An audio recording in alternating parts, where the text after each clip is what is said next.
Este faz parte de uma série de 10 vídeos que nós vamos começar a partir de hoje para revisar todo o conteúdo específico do cargo de agente de fiscalização do concurso do CAU Mato Grosso do Sul.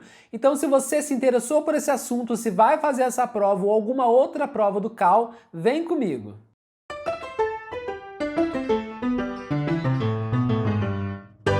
Olá, seja bem-vindo. Meu nome é Felipe, eu sou arquiteto e concurseiro e você está no Flashcards Arquitetura.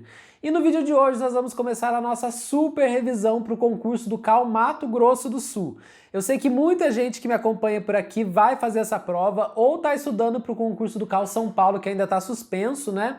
E me pediram para fazer essa revisão. Então nós vamos fazer, e a primeira legislação que nós vamos ver é a deliberação plenária do CAU do Mato Grosso do Sul. Eu sei que essa deliberação não faz parte dos conhecimentos específicos, faz parte do conhecimento básico.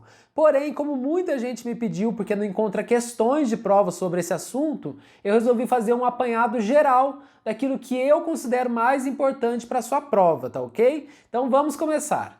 E a primeira informação que eu considero importante para a sua prova é a organização do CAU do Mato Grosso do Sul, que está lá no artigo 5º.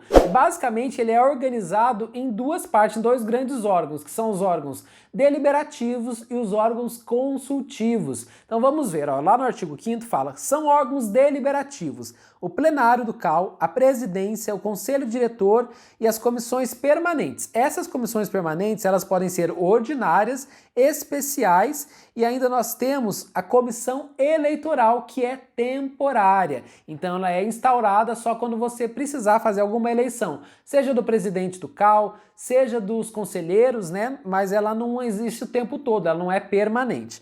E nós temos os órgãos consultivos, que são o colegiado das entidades estaduais de arquitetos e urbanistas, as comissões temporárias e os grupos de trabalhos. E por que então que a comissão eleitoral, se a gente está falando que ela é temporária, ela não é um órgão consultivo? Porque ela manda. Repara aqui que todos os órgãos que estão dentro dos órgãos deliberativos são aqueles com poder de decisão, que é aquele com poder de mandar mesmo, né? O plenário do CAU, que é a última instância recursal, né? A presidência, o conselho diretor, todos esses são órgãos que mandam. E as eleições, né, elas vão definir o novo presidente do CAU, vão definir os conselheiros. Por isso, ela é um órgão deliberativo, porque ela tem esse poder, né, de mandar, porém, ela é temporária. Então, não confunda isso, que com certeza a banca pode vir fazer uma pegadinha com você, tá ok? A próxima informação importante, gente, está lá no artigo 14, que fala da duração dos mandatos dos conselheiros. Essa informação ela é muito importante porque ela também está presente numa outra lei, que é a Lei 12.378, né, que é a legislação do CAU, que também está presente no seu edital e que nós vamos ver mais para frente. Mas o que a gente precisa saber é que o mandato dos conselheiros titulares e do suplente de conselheiro terá a duração de 3 anos, iniciando-se em 1º de janeiro do primeiro ano e encerrando-se em 31 de dezembro. Mas é o seguinte, sendo permitida apenas uma recondução. Então, informação, mandato tanto do conselheiro quanto do suplente, né, de conselheiro, é de 3 anos a duração desse mandato e é permitida apenas uma recondução, tá legal? Outra coisa para você ficar atento, artigo 21, veja bem. O conselheiro que no período correspondente ao ano civil faltar sem justificativa a 3 reuniões ou mais, para as quais tenha sido regularmente convocado, perderá o mandato. E olha o parágrafo primeiro, ó. A justificativa deverá ser encaminhada ao presidente do CAU-MS ou a pessoa por ele designada e apresentada em até 3 dias úteis após a reunião, devendo constar em ata ou em súmula da reunião subsequente. Então é o seguinte, os conselheiros do CAU-MS, eles têm uma série de obrigações que eles têm que cumprir e essas reuniões, principalmente quando eles são convocados, né, elas são obrigatórias. Então aquele conselheiro que faltar a mais de 3 reuniões sem justificativa, ele perderá o mandato. E é muito importante, ó, a justificativa ela deve ser encaminhada, né, ao CAU-MS, ou a pessoa por ele designada e apresentada em até 3 dias após a reunião. Então, depois da reunião ele faltou, ele tem até 3 dias para justificar essa sua ausência. Se ele não justificar e se ocorrer 3 faltas, né, em 3 reuniões, daí ele perderá o mandato. E o parágrafo 2º também é bem importante, ó. A comissão eleitoral é temporária e terá caráter deliberativo no período em que estiver instituída. Então é o que nós já falamos, né? Ela é temporária, porém ela tem caráter deliberativo porque ela tem poderes, ela manda, né? Ela vai decidir quem vai ser eleito, se o presidente do CAU-MS, os conselheiros. Então ela é muito importante, por isso ela é deliberativa e não consultiva apenas, tá legal? Mas será que o conselheiro só perde o mandato nessa hipótese em que ele falta a 3 reuniões sem justificativa? Não, existem mais 2 hipóteses em que o conselheiro pode perder o mandato e elas estão presentes lá no artigo 22, veja bem. Por sofrer a sanção disciplinar, ele também perde o mandato, e por sofrer condenação em decisão transitada em julgado por crime relacionado com o exercício do mandato ou da profissão. Então fique muito atento com isso aqui, porque existem mais 2 possibilidades. A primeira é se ele sofrer a qualquer tipo de sanção disciplinar, ele pode perder o mandato. E a outra, que é a que eu acho que tem mais chance da banca tentar fazer uma pegadinha com você, é que ele também pode perder o mandato se ele for condenado, né?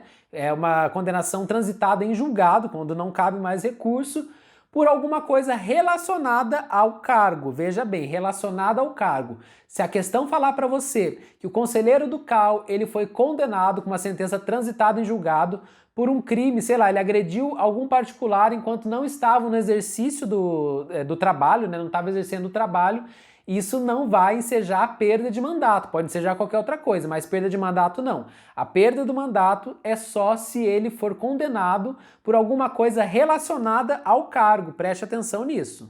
E já que nós estamos falando do conselheiro do CAU, vamos para o artigo 26 para ver quais são as prerrogativas, quais são as vantagens, né, de ser um conselheiro do CAU-MS, ó.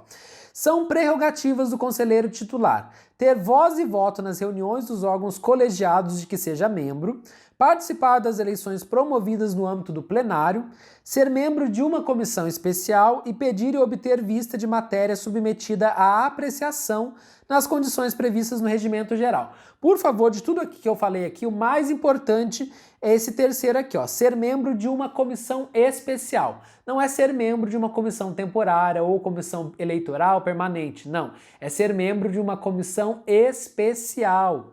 Vamos falar agora de um assunto que eu considero muito importante para a sua prova, que está lá no artigo 32. Ó.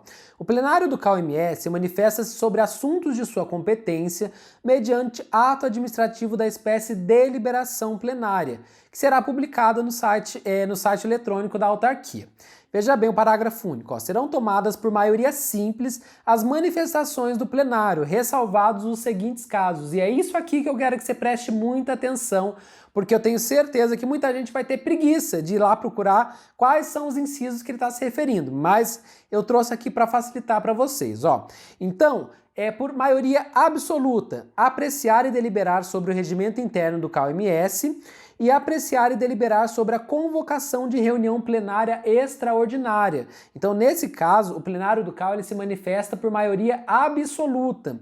Agora, por 3/5 dos membros, apreciar e deliberar sobre destituição do presidente do CAU-MS, destituição do vice-presidente do CAU-MS e destituição dos coordenadores e coordenadores adjuntos das comissões. Então, quando tiver que destituir alguém, o plenário do CAU precisa obter 3/5 dos membros, né, dos votos dos membros, senão não consegue fazer a destituição do presidente, do vice-presidente e dos coordenadores adjuntos e coordenadores, tá legal? Eu trouxe agora algumas informações que eu acho que a gente deveria ficar muito atento. Está lá no artigo 35, 36, 37 e 38. Veja bem, ó. Primeiro vamos falar das reuniões, né? Porque lembra que a gente falou que os conselheiros eles podem perder o mandato se não justificarem a sua ausência em mais de 3 reuniões? Então olha lá. As reuniões plenárias ordinárias serão mensais. Grife isso, são mensais, não são anuais nem semestrais, ó. Outra coisa importante, lá do artigo 36. As convocações de reuniões plenárias ordinárias serão encaminhadas com antecedência mínima de 7 dias da data de sua realização. 37. As convocações de reuniões plenárias extraordinárias serão encaminhadas aos conselheiros titulares com antecedência mínima de 7 dias também.